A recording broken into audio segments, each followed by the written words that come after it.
Price Lord to all. திருவருகை காலம் 2ஆம் வாரத்தில் நாம் அனைவரும் விசுவாசத்தோடு ஆண்டவருக்கான வழியை ஆயத்தப்படுத்த வேண்டும் என்பதை என் பள்ளி மாணவர்கள் வெளியிட்டுள்ள காட்சி பதிவில் கண்டுகளித்து வாழ்வில் செயல்படுத்துவோம். Thank you to all. அண்ணா அண்ணா என்னண்ணா செய்றீங்க? ஹோம்வொர்க்லாம் முடிச்சிட்டீங்களா? இன்னும் கொஞ்சம் தான் பாப்பா இருக்கு. சீக்கிரம் முடிங்கண்ணா. தாத்தா வரானே கோயில் போக முடியும். கொஞ்சம் வெயிட் பண்ணு. தாத்தா வராங்க. தாத்தா தாத்தா சீக்கிரம் வாங்க தாத்தா. வரேன் ஏன் இப்படி அவசரப்படுறீங்க? நம்ம எல்லாரும் கோயிலுக்கு போக வேணாமா? ரெடி ஆயிட்டீங்களா? ரெடி ஆயிட்டேன் தாத்தா. போன வாரம் நம்ம கோயில்ல ஊதா கலர் மெழுகுவர்த்தி ஏத்துனாங்களா, அதே போல இந்த வாரமும் ஊதா கலர் மெழுகுவர்த்தி ஏத்துறாங்க. என்ன தாத்தா நீங்க போன வாரமும் ஊதா கலர் மெழுகுவர்த்தி, இந்த வாரமும் ஊதா கலர் மெழுகுவர்த்தி, உங்களுக்கு வேற கலரே தெரியாதா தாத்தா? பாப்பா போன வாரம் ஏத்தின ஊதா கலர் மெழுகுவர்த்தி நம்பிக்கைக்காக ஏத்தினாங்க. இது கூட உனக்கு தெரியாதா?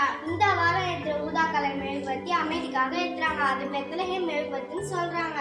தாத்தா போன வாரம் ஞாயிற்றுக்கிழமை நம்ம கோயில்ல நம்பிக்கையோட காத்திருக்கணும்னு சொன்னாங்கல்ல தாத்தா, இந்த வாரமும் ஏதாவது கத்து சொல்லுவாங்களா தாத்தா?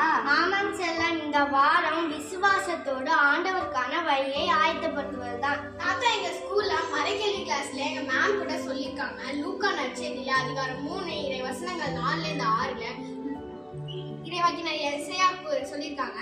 பாலை நிறத்தில் குரல் ஒன்று முழங்குகிறது, ஆண்டவருக்காக வழியை ஆயத்தமாக்குங்கள், அவருக்காக பாதையை செம்மையாக்குங்கள், பள்ளத்தாக்குகள் எல்லாம் நிரப்பப்படும், மலை குன்றி அவர் தாழ்த்தப்படும், முரடானவை சமதளமாக்கப்படும், மனிதர் அனைவரும் கடவுள் அருளும் மீட்பை காண்பர் அப்படின்னு சொல்லிருக்காங்க தாத்தா. தாத்தா தாத்தா எங்களுக்காக இந்த ஸ்நாக்ஸ் கொண்டு வந்திருக்கீங்களா தாத்தா?